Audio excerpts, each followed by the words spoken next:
That'll give me time to log into the Zoom meeting. How about that?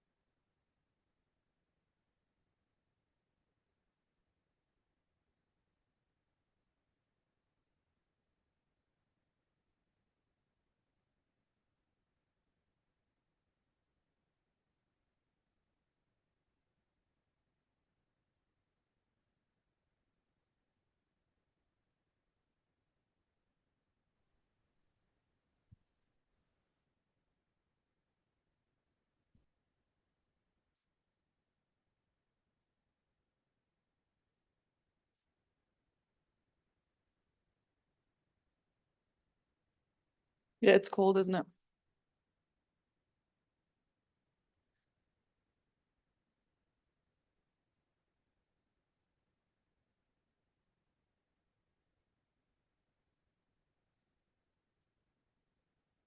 We can start, can't we, without you?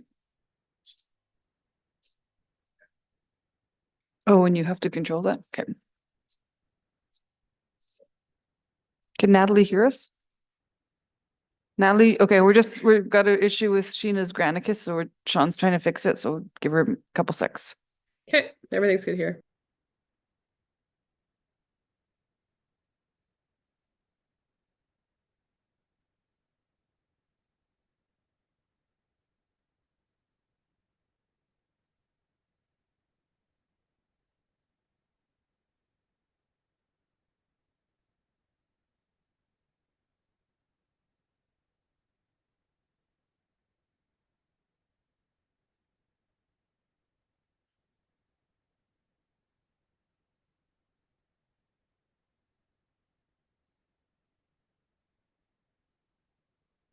I'll just raise my hand if necessary.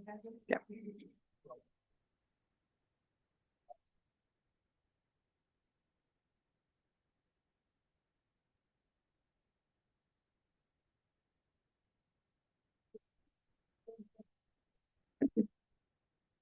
Don't run, don't run.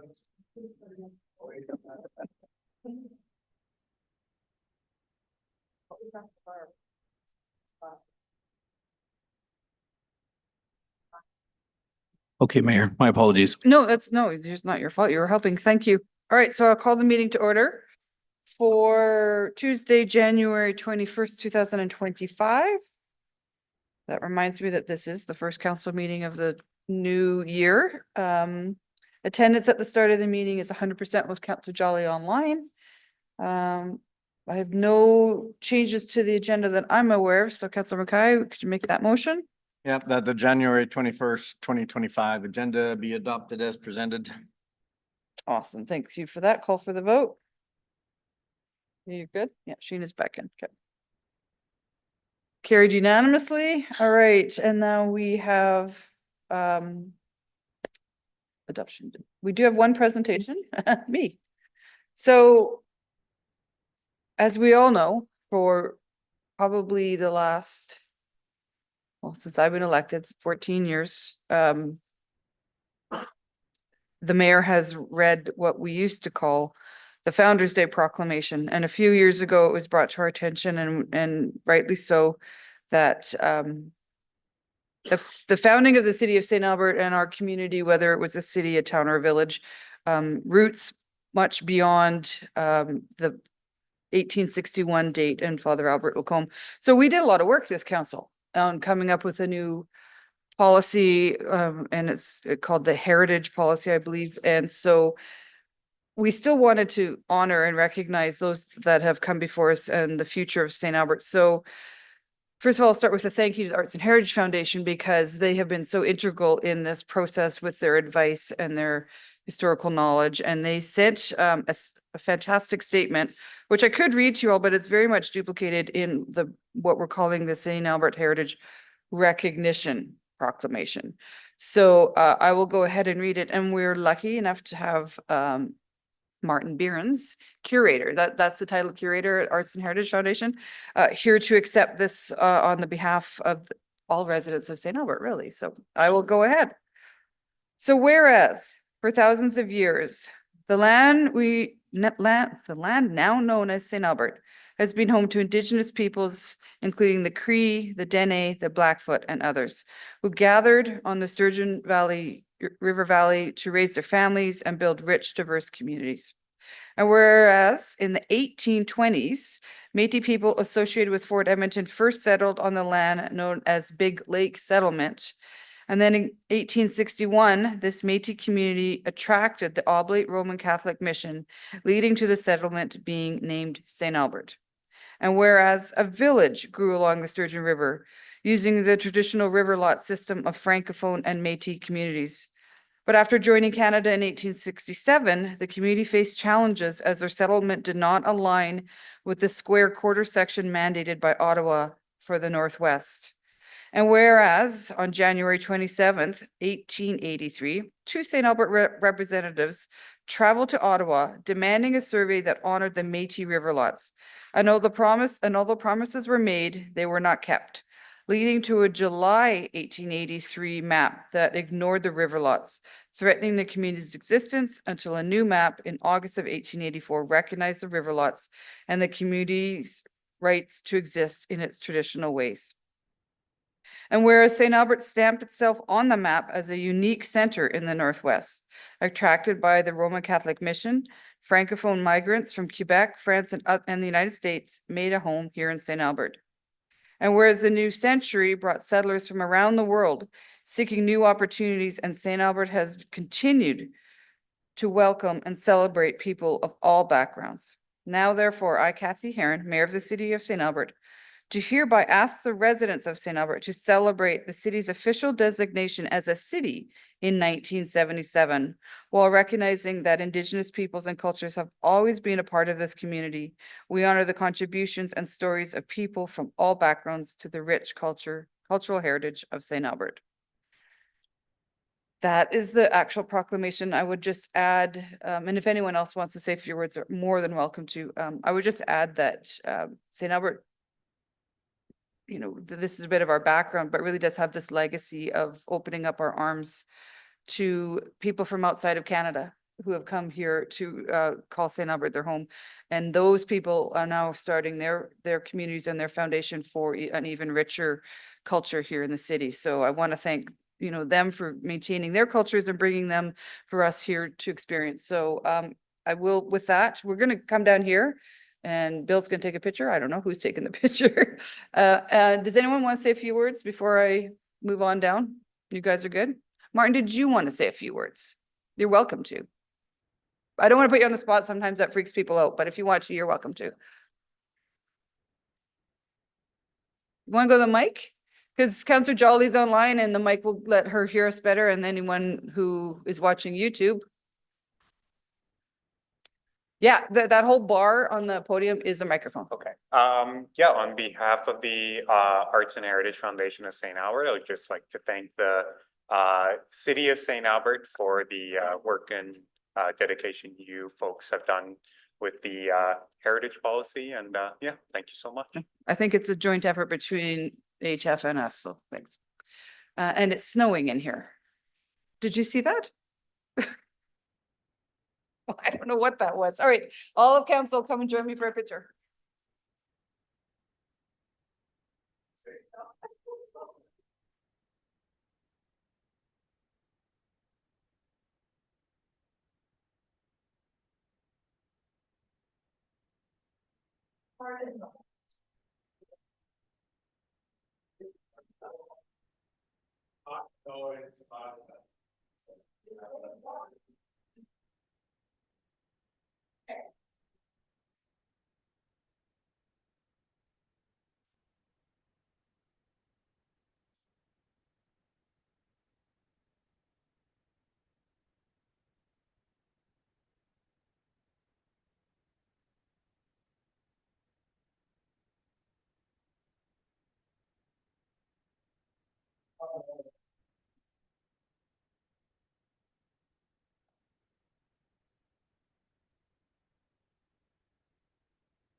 Okay. If anyone wants, I've got the full statement that HF supplied. Is similar, but a little bit longer if anyone wants to read it. Okay, I assume there's no business arising from that. All right, then I will now go to the consent agenda. We have 4 things on consent, and as far as I am aware, nothing has been pulled. So can I have a motion for the consent agenda?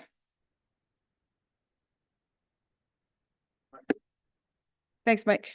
That the recommendations in the following agenda reports be approved. 6.1 regular council meeting minutes of December 17th, 2024. 7.1 standing committee of the whole item, environmental advisory committee 2024 annual report. 8.1 Leggett Place sustainable buildings policy exemption, and 9.1 bylaw 2/2024 transit garage expansion borrowing bylaw first reading. All right, all those in favor of the consent? Voting's closed and that passes unanimously. Okay. So we just passed the minutes from December 17th of last year on consent. We also passed on consent the report that we all received at standing committee of the whole last week from the chair, Bill Marsh of the Environmental Advisory Committee. We passed on consent. I can get the exact motion if you guys want it, but it was, we have I'm not going to read the motion because it's just an exemption. It is, for those who are interested, we have a sustainable building policy, and our expansion of the transit place, Leggett Place, has been exempted for various reasons. And then we did first reading of the borrowing bylaw to achieve the expansion of that transit garage. So that's it for consent. We are now on to 9.2, which is second and third readings of a borrowing bylaw. You know, thought to myself, this could go on consent because it's second and third reading and passed unanimously first round. We did not receive a single petition, or I didn't even receive a questioning email on it. But I think it's pertinent to keep it off of consent considering the magnitude of it. So is there a presentation? I've got Brenda's face in the. Brenda's on. She's prepared to answer questions. Just and provide, questions? But there's no specific presentation she can provide. Brenda, are you willing to provide a quick intro just to Yeah, definitely. You bet. So here to present second and third reading of the Lakeview Business District Servicing Borrowing Bylaw. This is a $78.4 million borrowing bylaw to develop land in part of the St. Albert West Area Structure Plan into industrial and employment land. The capital charter for this project was approved at about $62.7 million, which includes a 25% contingency.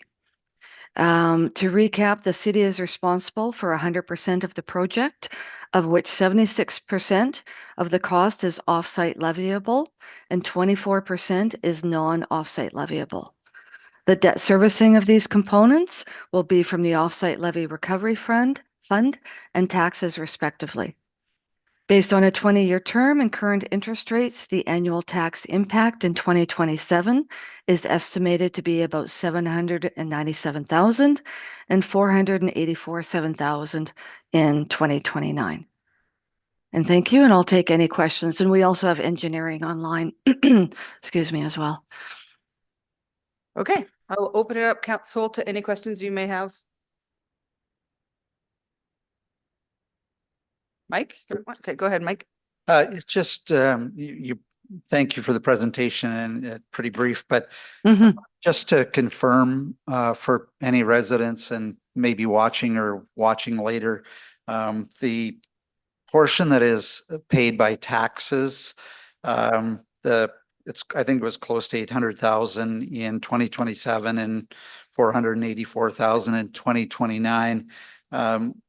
My understanding that amount is roughly a 0.4% or something like that, Brenda, in 2027, and a 0.2% tax roughly. I think it was in the background or in the table, it was kind of hard to break out the specific percentages because it was all lumped together under a 9-6. Right.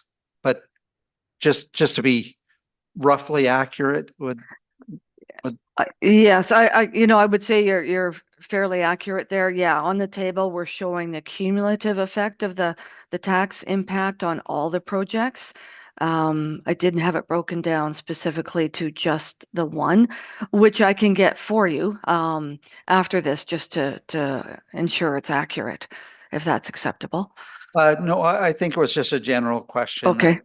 You know, for the purposes of today's presentation and anybody listening later on, I think my rough calculation is 0.4 and percent and a 0.2 in 2029. So it's again, everybody's sensitive to taxes and future tax. Mhm. But I think that was in the ballpark and means it's a fairly insignificant number. Correct. Yeah. Okay. Yeah, that's all. Thank you. Thank you, Mike. I like your definition of insignificant. Any more questions before I go to a motion? Wow. Okay. I see Nancy, who would like to make the motion for second, third reading? Ken Mackay, go ahead. Actually, I'm just carrying through. I think I made the motion back in October Might have, yeah. 15th in relation to the first reading. So I'll continue on just to be consistent that bylaw 26/2024 being a boring bylaw for Lakeview Business District servicing be read a second time. All right, I will accept that. Councilor Mackay, go ahead. Yeah, you know what? I think, again, repeating myself, this is certainly a priority for our community and for this council. We reiterated that at our recent strategic planning, where again, we identified it as one of our top priorities, just because of the benefit that this will bring to our residents as we try to really dealing with the revenue gap that we have around achieving the 70-30 that we've identified in our MDP. And again, some of the work that we're going to do and some of the growth that we're going to see because of what we're doing today is actually generational. And I used that term back in October 15th, but this is significant for the future development of our community and the benefits that it's going to bring. Perfect. Councilor Broadhead. Thank you, Madam Mayor. I thank you for taking this off the consent agenda. I agree with you that this is a significant body of work that has been important to council, not only in the last 4 years, but quite honestly, was going through some of our earlier documentation and the whole idea of Lakeview Business District has been here for quite a number of years. It was there in 2018 for sure. So we're looking at 6 years ago, but that just goes to show you how long it takes to build a community. And you have to have that sort of long range vision and the will to pursue it to an end. And quite honestly, sometimes it leads you to decisions that are fairly significant. And this borrowing bylaw being one of them.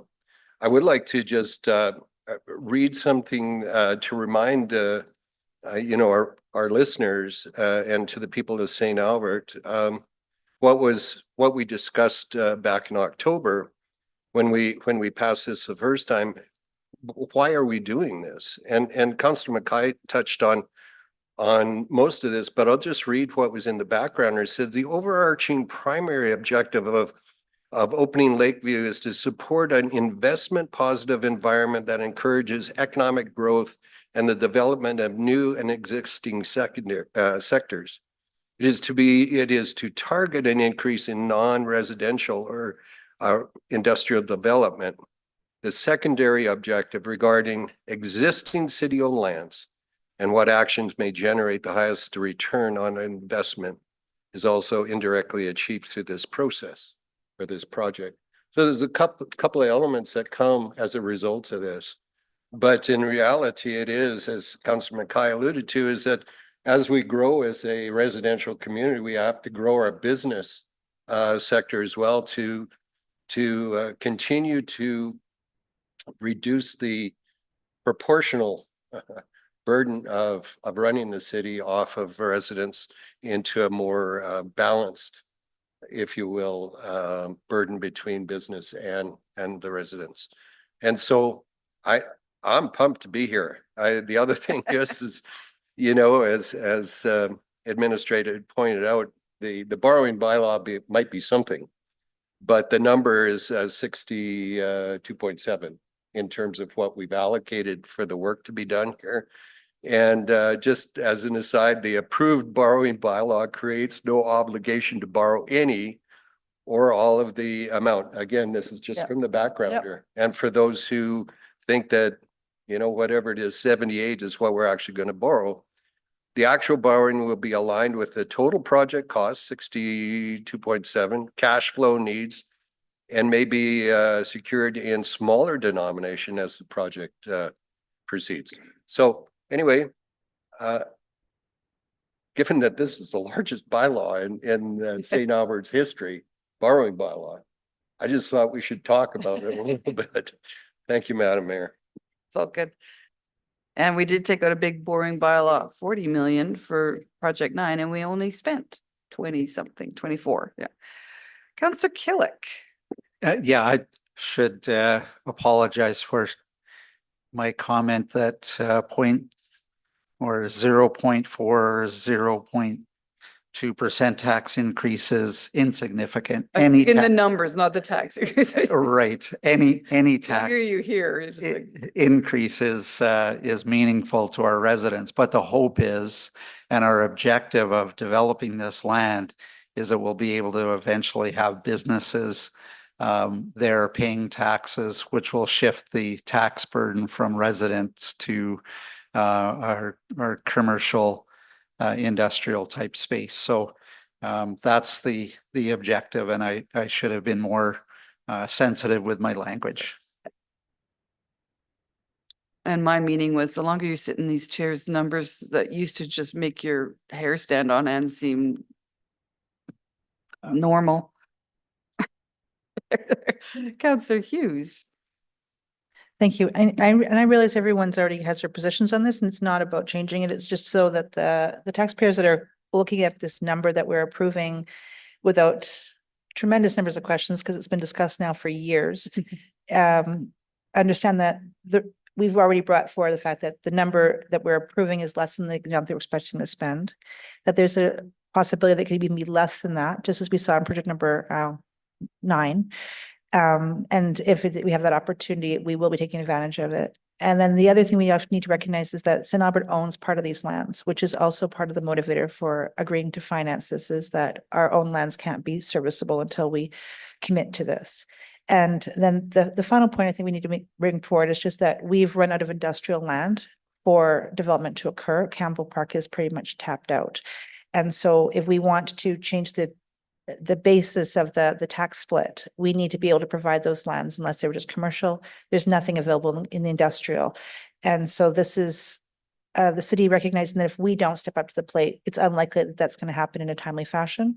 And that will basically only be moving forward in residential areas. So both to alleviate the tax base and also just to provide the opportunity for people to work in St. Albert and live in St. Albert and provide that type of level of jobs.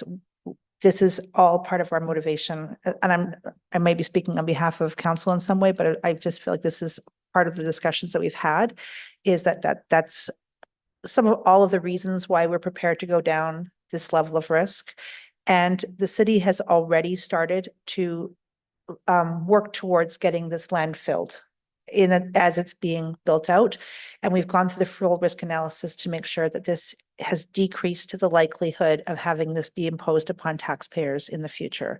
So this is a large number that takes away from our total borrowing, but the impact to the taxpayers in the end, we hope and expect to be beneficial. And that we are doing this with the most mitigated risk possible. Administration went through a great deal of work to determine what would be the least likely, least risky plan moving forward to achieve the goal of getting servicing without putting any more burden on taxpayers than possible. So hope for anybody who's watching and is currently saying, oh my God, what is council doing so quickly? That this is not a flippant decision, and this has been done with the least amount of risk possible, recognizing the fact that this is a large risk and a large, on our borrowing bylaw. That's it. Thank you. Can't really add much more than all of you have said. I think it's been great. The risks, the advantages, I would say generally this community is pretty risk adverse. So if we're taking this step, I think we've done our homework and tried to find the best route. I did have a quick meeting with the Chamber of Commerce earlier this year, talking about Lakeview, and they thought we should actually be celebrating this bigger and louder. Dr. Richard Plain, who used to serve in my seat for many years, was very excited that we were going to be able to bring in 5,000 jobs and advantages in non-residential tax assessment. And 76% of it is going to be covered by offset levies. So it's nice to hear that the chamber is excited for something that we're doing as well. So we will probably get through second and third reading here. I can't assume that, but I'm pretty sure we're going to. So then, Mr. Fletcher, you've got a big job ahead of you of building it. And then if we build it, they better come. So it's about filling those spots now, but that's where I think the risk is low from the demand that we see out there in the community for industrial. So call for the vote.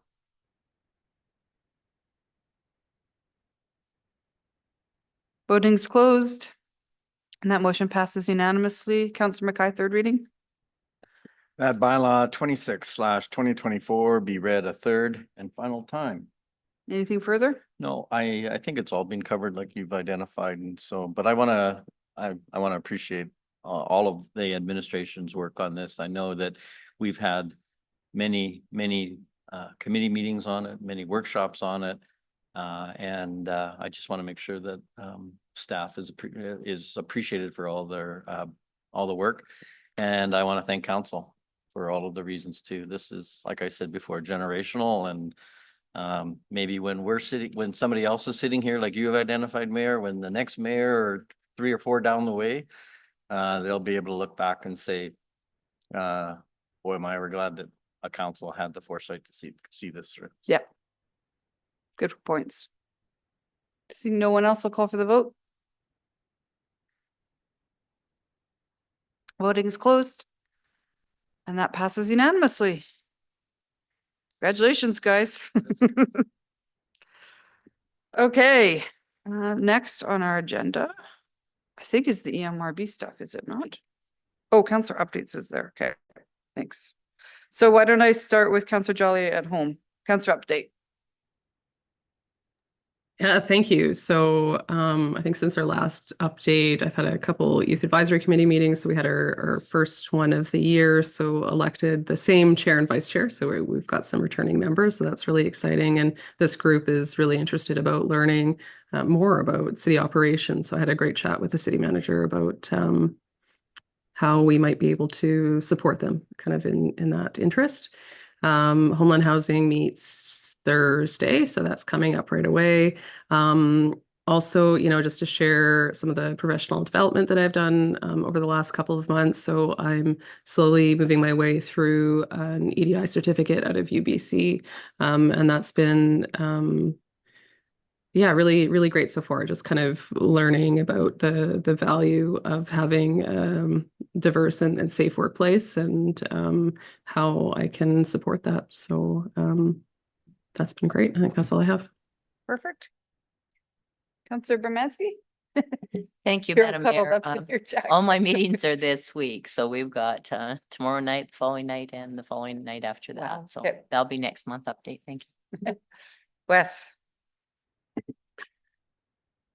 Well, Madam Mayor, my appointment to the EMRB Audit and Finance Committee will be part of the conversation that we have here shortly.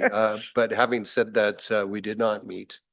I also sit on the Emergency Planning Committee for our community, and we just had an interesting presentation by our emergency management group, and it was just encouraging to know that St. Albert is looking after what happens when emergencies strike in our community. And And, you know, they had a big,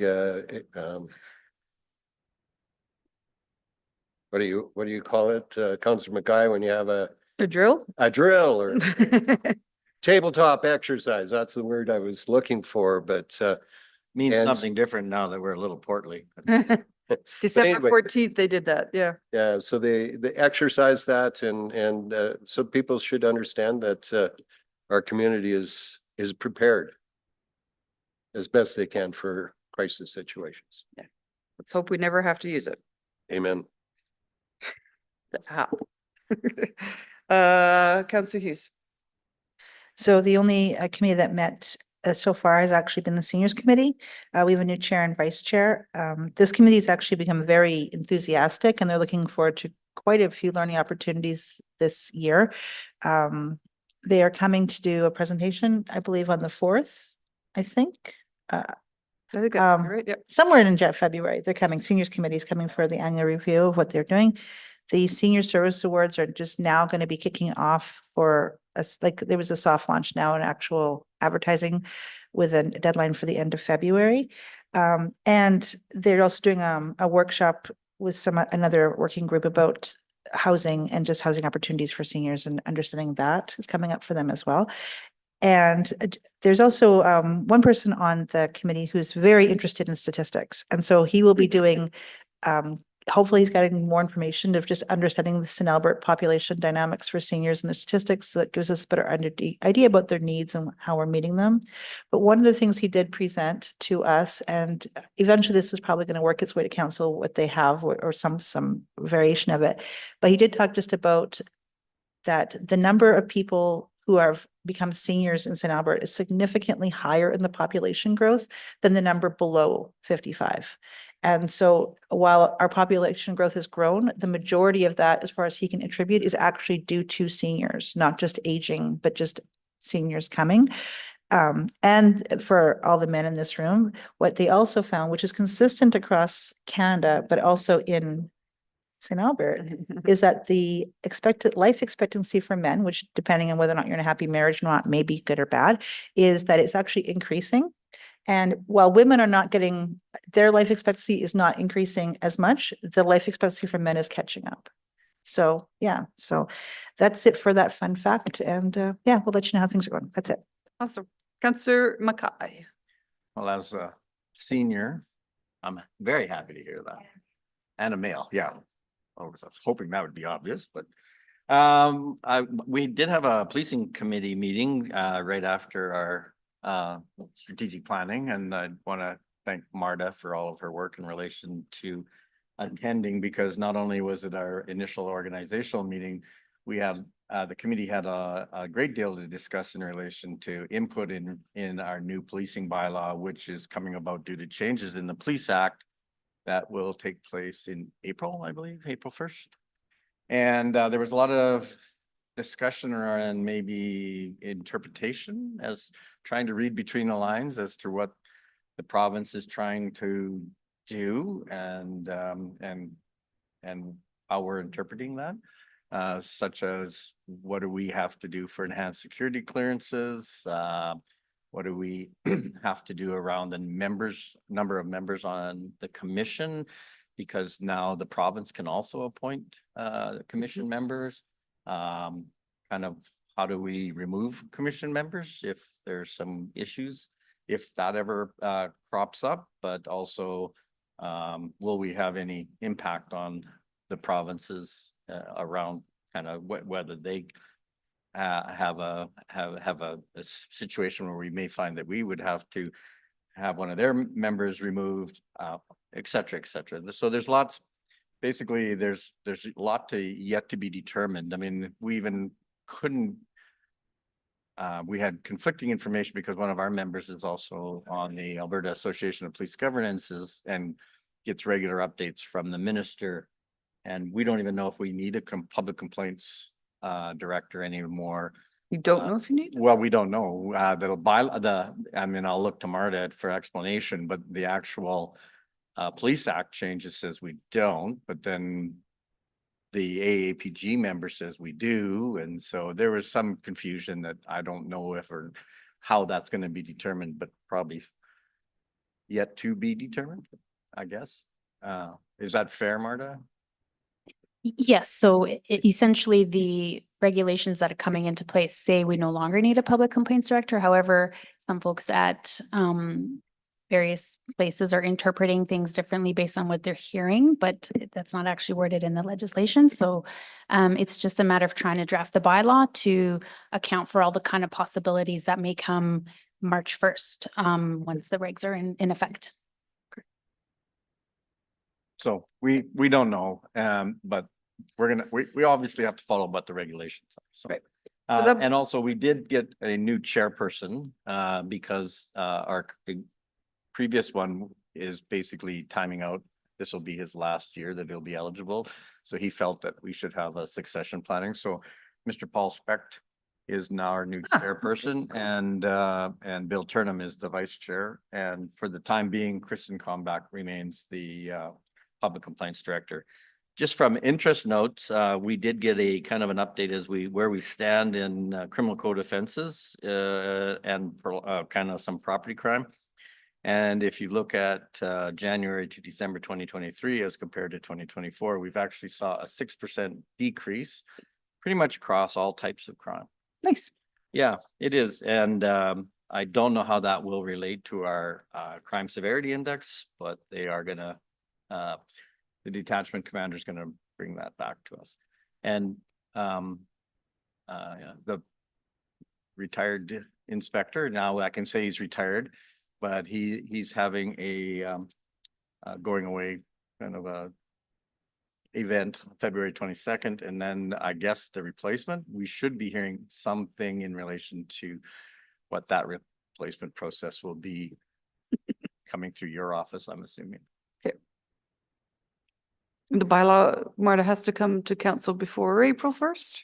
It has to come before, it has to be in effect before March 1st. So March 1st. yeah, correct. Okay, is it on the, It's On the cap list? Okay. Yes. all right, perfect. All right, so Ian, it's last year. Yeah, Yeah, he's okay. still sitting as a member of the policing committee, but I think for good reasons, he Yeah. decided that he should step down from any role. We may run into some other issues, but I'll bring that back. Okay. Councillor Killick. Really nothing to report. Meetings are upcoming. Edmonton Salutes on the 24th and CSAC on the 28th. All right. There are some information requests. I know Mike has at least one. Do you have more than one? Do you want to read that into the record now? Absolutely. Thank you very much, Mayor. First IR was within service 001 project. Are there any plans to upgrade the sound system in service place, specifically the customer input in the arenas from the old technology to more current Bluetooth connection? And second IR is please clarify if the scope and 2025 budget for the extra large petunia planters at intersections is significant to meet new intersection in growth areas, i.e. Riverside, Churro, Nouveau, etc., and specifically on the traffic circle at Taché Street. Information could support a PM to increase budget for 2025 if required. Cool. I think we should do something stupendous in that traffic circle. Looks kind of ugly right now. Yeah. Yeah. Yeah, it does. Or it did last year. Is that it? Did Councillor Broadhead? I We're had good? general You had nothing, question right? and We're good? Okay. I don't know why I thought you might have pressed. Okay, now, general question. absolute. Oh, you want to And- talk about the trees? Yeah. Okay. So just before coming in to council, had a question from a resident on Oakdale Place, asking about some tree removal, clearing that was going on and wondering if that was just regular maintenance and or if there was something else other, like a bigger project. So if there's someone that can provide a quick update, that would be great. No, by all means, Councillor, thank you very much. Our Director of Public Operations, Tim Saunders, just popped up online and I'll defer to him. Good afternoon, and thank you for the question. So It is maintenance. The work that is ongoing in the area of Oakdale Place, it's within a natural forest area that is surrounded by residential development, and it includes maintained trails within the extents of the forest. As part of the city's urban forest management plan, maintenance in natural areas occurs to ensure that the trees that have been deemed hazardous to the public by way of encroachment or the risk of falling into private property or onto areas such as trails where the public is assumed to be present. Pruning of hazardous branches and or felling of hazardous trees is a deliberate and meticulous process such that minimum intervention occurs to ensure the safety of the public and property. The work's also completed under the direction of certified arborists and occurs in a manner with techniques that supports the sustainability of the forest. So yes, in that area, that is part of our maintenance cycle. Excellent. Thanks very much, Tim. I'll relay that info to the resident. And then just one final comment. Mhm. Just like to recognize that over the weekend, we had the significant John Reed Memorial Hockey Tournament at Service Place.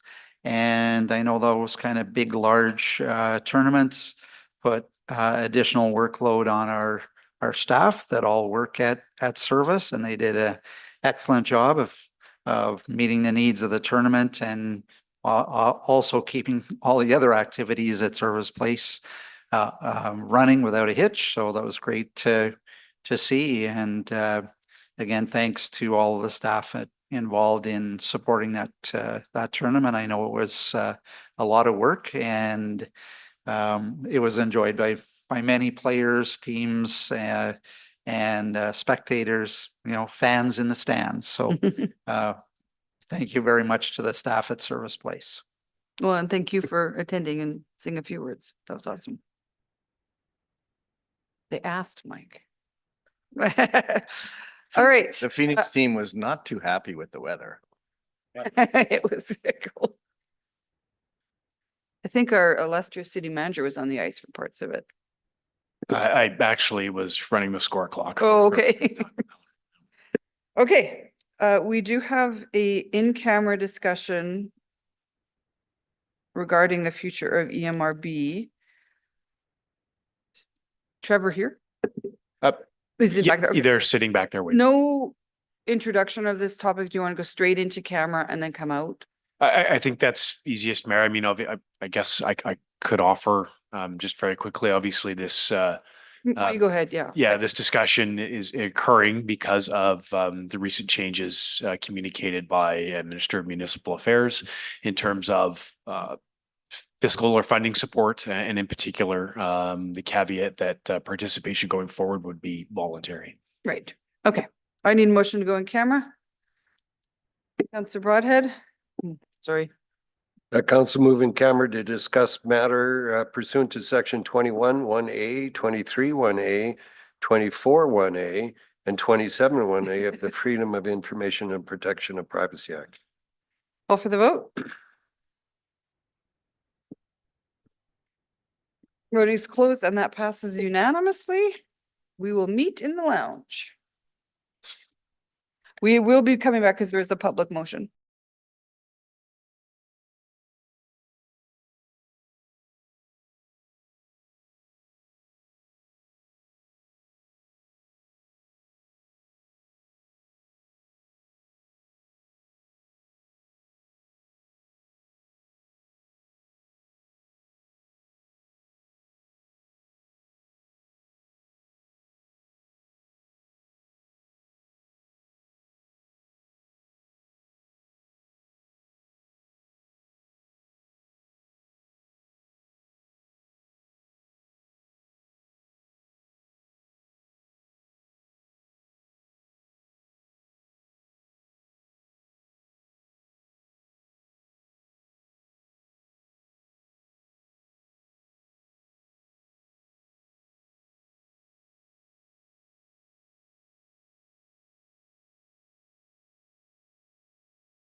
motion to reconvene in public.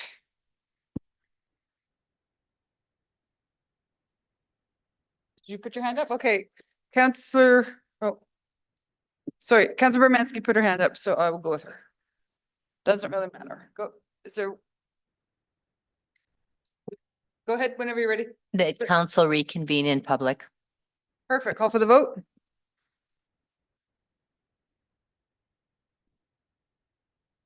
Voting is closed. And that is unanimous. All right. So we back up on YouTube and all that's all good. Okay, perfect. So after a period of time discussing the future of our relationship with EMRB and the region, City of St. Albert is prepared to make the motion that municipalities across the region have been making. So Councillor Broadhead's going to make that. Thank you, Madam Mayor. I make the following motion, but it gives me no pleasure to do so. That St. Albert inform the Minister of Municipal Affairs that it is opting not to participate as a voluntary member of the Edmonton Metropolitan Region Board. All right. It pains me to accept that motion, but go ahead. Thank you, Madam Mayor.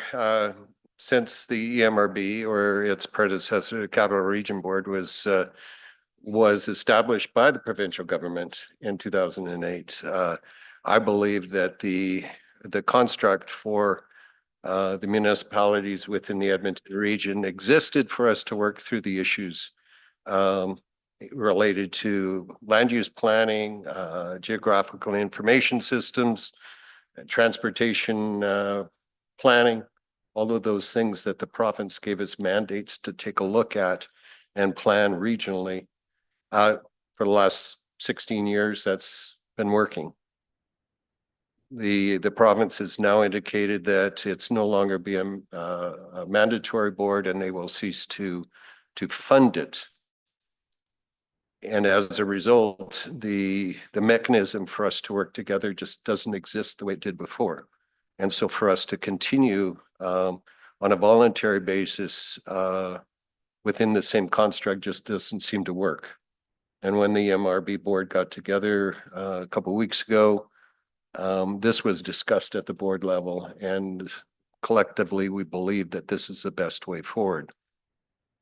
From a personal perspective, Madam Mayor, I believe that regional cooperation and collaboration is one way that regions that live in proximity can work together to serve their citizens, reduce tax burdens. It's quite honestly, I don't know that people living in their houses care where, how land is planned and those sorts of things. They certainly don't care what kind of color the bus is that comes and picks them up at the corner. They care where the bus goes and it takes them where they need to go. And it's the same thing here. And so when the idea of regional collaboration is starting to crumble around us, out of necessity, we have to pass this motion. That doesn't mean I enjoy doing it. Thank you. Anyone else on debate? Councillor Jolly. Thank you. Yeah, I would just echo what Councillor Broadhead said and also add that it's incredibly frustrating to see, the kind of costs that we're going to be incurring by having this regional body dissolve at a time when our costs are increasing already. Right now is not the time where we want to be increasing pressures on folks paying their tax bill, and essentially making this body voluntary that's what it's doing. So really frustrating that we're having to make this motion, but it is our only option right now. Thank you. Anyone else? Councillor Killick. Yeah, thank you, Madam Mayor. It just seems a real shame that after 16 years of cooperation, cooperation may not have been perfect, but at least we had a good solid framework of how we work through issues. Everybody played by the same set of rules, whether we liked them or not. But we had rules that guided us to come up with consistent direction. And I think EMRB served us well. Not perfect for anyone, but good for everyone, but not perfect for everyone. And to lose that, I think, is going to really set us back in the region. So it is a loss of not only 16 years worth of collaboration, but certainly a lot of energy and personal time of people, Mary yourself, of being committed to EMRB. Thank you for that. And to see it go away is not, I don't think is a good thing for the region and growing in the region the way we are. Having a free for all without some plans to guide us is not the road to success in my opinion. So it's a shame to see EMRB go by the wayside. Councillor Mackay? Yeah, I mean, great comments so far, and I certainly support all of the comments and share in the disappointment. But I mean, in looking at even what EMRB has accomplished in relation to that, I mean, looking on their own website, they talk about that we are one of the largest metro regions in Canada, and that our growth has been just short of being astronomical, really, in the sense of what's happening in the region. And for the municipalities now to seem like we're going to go it alone, even though that there will be some cooperation, because there has to be a little bit of cooperation in the region, but it's not going to be mandatory on some major issues, whether it's employment areas, whether it's how it looks like in our growth strategy. To me, just seems to be extremely short-sighted. But again, I think we are being forced into this situation now, and we're going to have to see how we can find future ways of developing some sense of collaboration and working together. I mean, I just, as somebody that was a member of the servicing plans, and we looked at all of the multiple ways that we are already delivering services together in the region. While that is optimistic to continue to do that, I think that this also sets us up for potential missed opportunities. And you ready for it? Unintended consequences. Anyone else on debate? Councillor Hughes, Councillor, you're good? Okay. It's probably okay if I reveal something that was in camera if I said it. But I said to you guys all in camera that this is really hard for me. Even my campaign for mayor in 17 was all about regional work and collaboration. There's so like, I've mentioned Richard Plain twice today. This is weird, but when Richard Plain was the mayor, he was dealing with the county and he had no support from the province, and it was not a healthy relationship. And his words were, now that the EMRB is dead, as we're going back to the wild, wild west of planning. And Councillor Jolly brought it up that this is going to cost the city of St. Albert dollars in developing other plans, whether they are IDPs or ICFs, amounting in the millions. And I think that's important for St. Albert residents to understand that this decision, which I will say publicly, is the worst decision I've ever seen municipal affairs make, and for no reason at all. This decision is going to cause St. Albert residents' taxes to go up, most likely. And it's going to cause a derailment of other things that our planning department is doing. And when I say that there is no reason, yes, the EMRB had been asking for the reinstatement of $1 million in their budget. And when we were informed of the decision that they would no longer be funded. So not only we're not restating the million, we're losing $1 million. The money was not the issue. I have a feeling the region could have found a way to overcome that loss of $1 million, whether it's through municipal contributions, federal grants, or even developers' support, I think we could have overcome that. It's the decision to make it a voluntary board. And then immediately, some of the municipalities are like, well, then we're out.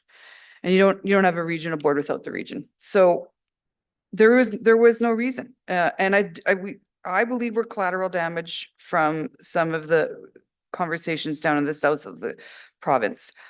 Continually, the rural counties in the Edmonton region are asked by the rural counties in the south of Alberta to join forces and asked to get to make this a voluntary board. But the rural counties in the Edmonton region have been very supportive of sticking together. And so there really was no reason for this. We have developed this growth plan that is not only guiding the way this region grows, supported by the development community, but it's won awards. It's a fantastic plan that has won international awards. And other regional boards and regional entities across this nation continually call EMRB staff for advice and asking how to go. We are the example of how to make it work well. So this is the death or the end of something that I think will be, as Councillor Broadhead said, not understood fully by the residents of this region, but it is a big loss to this region that you don't have 13 municipalities working together. And that whether that's land use planning, we had just been working on the housing needs assessment, and the next step was to talk about a housing strategy. Biggest issue in Canada right now is housing, and now we don't have a regional strategy and no way to talk as a region about the homeless issues that affect the entire region because, of course, borders are invisible. So it is with regret that we are doing this today, but at the same time, there is some possibility, and I'll try to keep some optimism that the EMRB and the mayors still want to function in some capacity together. Not sure what that's going to look like. So the next few months, we will be exploring that. And I hope it's more than a coffee club. Hope there's some teeth to it, that we can save some of the good work that EMRB has done. But for now, this is just a step that we have to take. So Councillor Broadhead to close. Nothing further, Madam Mayor. Call for the vote.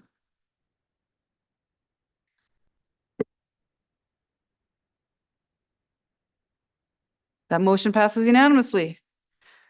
All right, next on our agenda. And I forgot to flip this. So Bart is showing it's okay. It's just a reordering of the items. It's not an amendment. Yeah, so council, I thought we'd do 13.3, which is our dialogue with Bill first, and then we'll bring Ryan in to talk about the evaluation process for ourselves and the CAO. If everyone's okay with that flip? Okay. I need a motion to go back in camera and then for 13.3. I'll do that. Oh, That council move in camera Thanks. to have a confidential dialogue with the chief administrative officer pursuant to section 24-1-A of the Freedom of Information and Privacy Protection Act. thank you, Councillor Killick. Call for the vote.